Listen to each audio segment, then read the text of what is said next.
आज की कहानी का नाम है हाई प्रोफाइल लाइफ की दीवानी रवीना। 18 साल की रवीना के हाथों में जैसे ही वोटर आईडी कार्ड आया, उसे लगा जैसे सारी दुनिया उसकी मुट्ठी में समा गई हो। यह सिर्फ एक दस्तावेज मात्र नहीं था, बल्कि उसकी आज़ादी का सर्टिफिकेट था। अब मैं कानूनी रूप से बालिग हूँ और अपनी मर्जी की मालिक, अपनी जिंदगी की मालिक, निर्णय लेने को स्वतंत्र। जो चाहे करूं, जहां चाहे जाऊं, जिसके साथ मर्जी रहूं, कोई बंधन, कोई रोक टोक नहीं, बस खुला आसमान और ऊंची उड़ान। मन ही मन खुश होती हुई रवीना पल्लव के साथ अपनी आज़ादी का जश्न मनाने का नायाब तरीका सोचने लगी। ग्रेजुएशन के आखिरी साल की स्टूडेंट रवीना माता पिता की इकलौती बेटी थी। फैशन और हाई प्रोफाइल लाइफ की दीवानी रवीना नाजों से पली बड़ी होने के कारण जिद्दी और मनमोजी थी। पढ़ाई लिखाई में तो वह एक औसत छात्र ही थी, इसलिए पास होने के लिए हर साल उसे ट्यूशन और कोचिंग का सहारा लेना पड़ता था। पल्लव भी पिछले दिनों ही इस कोचिंग इंस्टीट्यूट में पढ़ाने लगा है। पहली नज़र में ही रवीना उसकी तरफ झुकने लगी थी। लंबा और ऊंचा कद, गहरी गंभीर आंखें और लापरवाही से पहने कस्बाई फैशन के हिसाब से आधुनिक लिबास। बाकी लड़कियों की निगाहों में पल्लव भी कुछ खास नहीं था, मगर उसका बेपरवाह अंदाज अति आधुनिक शहरी रवीना के दिलो दिमाग में खलबली मचाए हुए था। पल्लव कहने को तो कोचिंग इंस्टीट्यूट में पढ़ाता था, लेकिन असल में तो वह खुद भी एक स्टूडेंट ही था। उसने इसी साल अपना ग्रेजुएशन पूरा किया था और अब प्रतियोगी परीक्षाओं की तैयारी करने के लिए शहर में रुका था। कोचिंग इंस्टीट्यूट में पढ़ाने के पीछे उसका यह मकसद भी था कि इस तरीके से वह किताबों के संपर्क में रहेगा, साथ ही जेब खर्च के लिए कुछ अतिरिक्त आमदनी भी हो जाएगी। पल्लव के पिता उसके इस फैसले से सहमत नहीं थे। वे चाहते थे कि पल्लव पूरी तरह से समर्पित होकर अपना ध्यान केवल अपने भविष्य की तैयारी पर लगाए, लेकिन पल्लव से पूरा दिन एक ही जगह बंद कमरे में बैठकर पढ़ाई नहीं होती थी।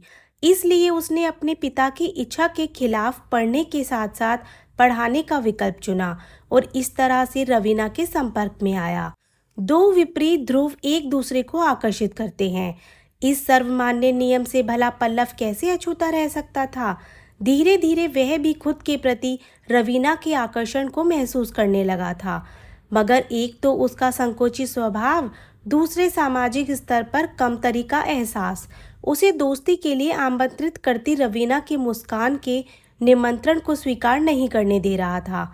आखिर विज्ञान की जीत हुई और शुरुआती औपचारिकता के बाद अब दोनों के बीच अच्छी खासी ट्यूनिंग बनने लगी थी। फोन पर बातों का सिलसिला भी शुरू हो गया था। लीजिए जनाब, सरकार ने हमें कानूनन बालिग घोषित कर दिया है। पल्लव के चेहरे के सामने अपना वोटर कार्ड हवा में लहराते हुए रवीना खिलखिलाई। तो जश्न मनाएं। पल्लव ने भी उसी गर्मजोशी से जवाब दिया। चलो, आज तुम्हें पिज़्ज़ा खिलाने ले चलती हूँ। ना ना, तुम अपने खूबसूरत हाथों से एक कप चाय बनाकर पिला दो, मैं तो इसी में खुश हो जाऊंगा।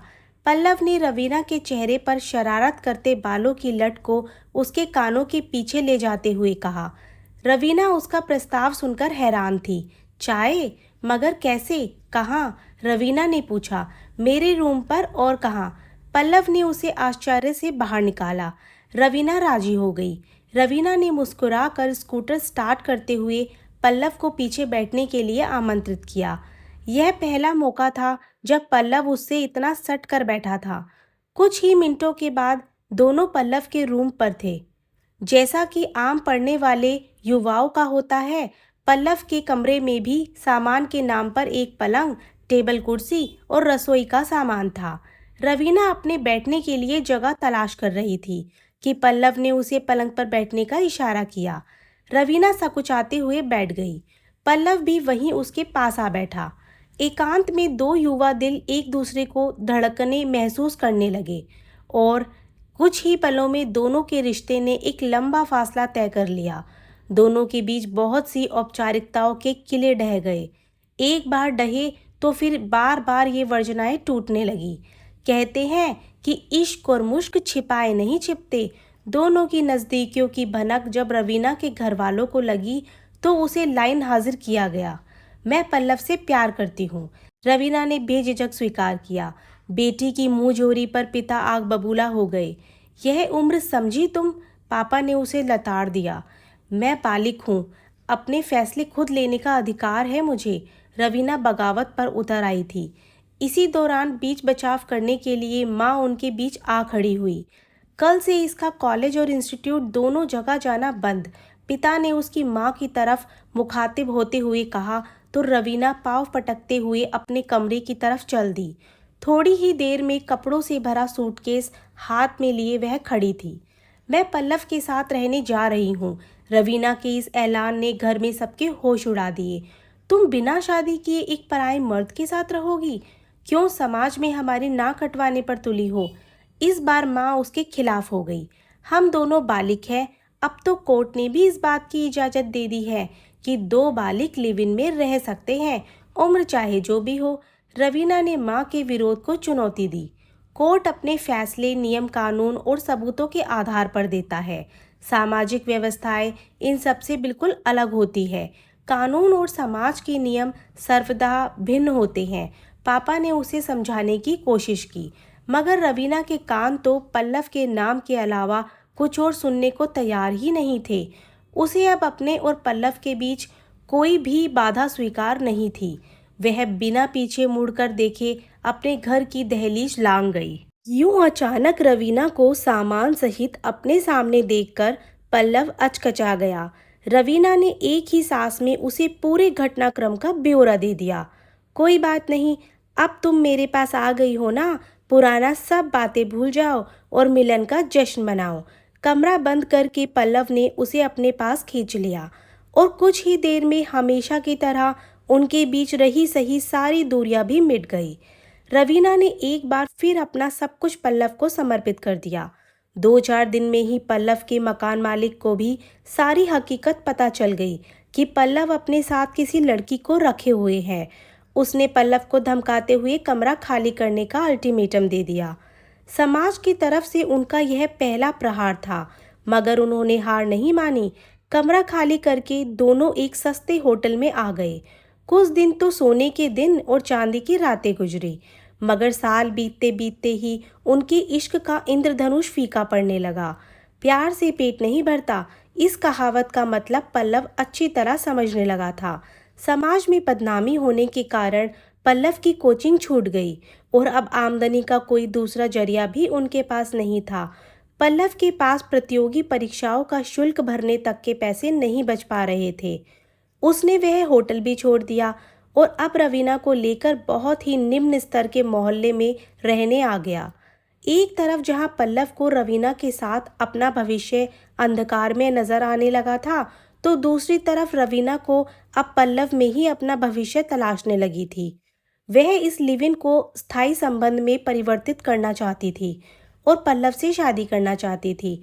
रवीना को भरोसा था कि जल्दी ही अंधेरी गलियां खत्म हो जाएंगी और उन्हें अपनी मंजिल के रास्ते मिल जाएंगे। बस किसी तरह पल्लव कहीं सेट हो जाए। एक बार फिर विज्ञान का यह आकर्षण का नियम पल्लव पर लागू हो रहा था। दो विपरीत ध्रुव जब एक ही निश्चित सीमा तक नजदीक आ जाते हैं तो उनमें विकर्षण पैदा होने लगता है। पल्लव भी इसी विकर्षण का शिकार होने लगा था।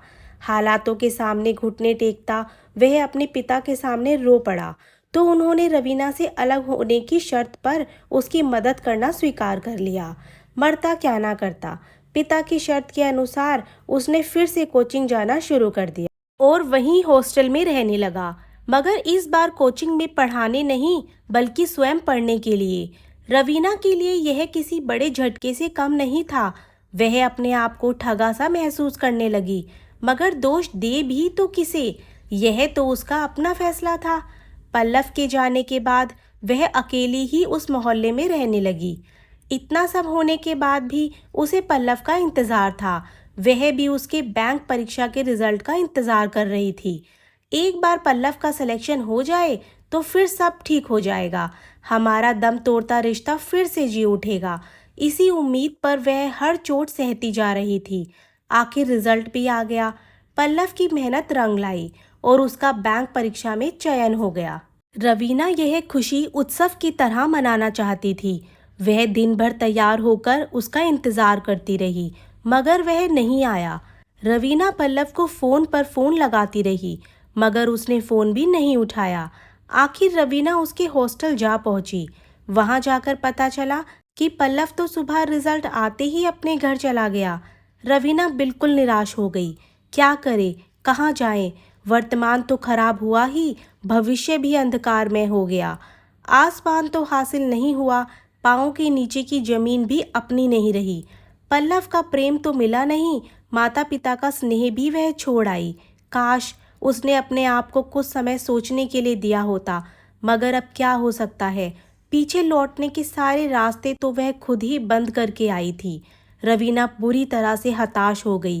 वह कुछ भी सोच नहीं पा रही थी, कोई निर्णय नहीं ले पा रही थी। आखिर उसने एक खतरनाक निर्णय ले ही लिया। तुम्हें तुम्हारा रास्ता मुबारक हो, मैं अपने रास्ते जा रही हूँ, खुश रहो। रवीना ने एक मैसेज पल्लव को भेजा और अपना मोबाइल स्विच ऑफ कर दिया। संदेश पढ़ते ही पल्लव के पाँव के नीचे से जमीन खिसक गई। अगर इस लड़की ने कुछ उल्टा सीधा कर लिया तो मेरा करियर चौपट हो जाएगा। यह सोचते हुए उसने एक दो बार रवीना को फ़ोन लगाने की कोशिश की, मगर नाकाम होने पर तुरंत दोस्त के साथ बाइक लेकर उसके पास पहुंच गया। जैसा कि उसे अंदेशा था, रवीना नींद की गोलियां खाकर बेसुध पड़ी थी। पल्लव दोस्त की मदद से उसे हॉस्पिटल लेकर आया और उसके घर पर भी खबर कर दी। डॉक्टरों के इलाज शुरू करते ही दवा लेने के बहाने पल्लव वहां से खिसक गया। बेशक रवीना अपने घर वालों से सारे रिश्ते खत्म कर आई थी, मगर खून के रिश्ते भी कहीं टूटते हैं भला। खबर पाते ही माता पिता बदहवास से बेटी के पास पहुंच गए। समय पर चिकित्सा सहायता मिलने से रवीना अब खतरे से बाहर थी। माँ पापा को सामने देखकर वह फफक पड़ी। माँ, मैं बहुत शर्मिंदा हूँ, सिर्फ आज के लिए ही नहीं बल्कि उस दिन के अपने फैसले के लिए भी, जब मैं आप सबको छोड़ कर आई थी। रवीना ने कहा तो माँ ने कस कर उसका हाथ थाम लिया। यदि मैंने उस दिन घर ना छोड़ा होता तो आज कहीं बेहतर जिंदगी जी रही होती।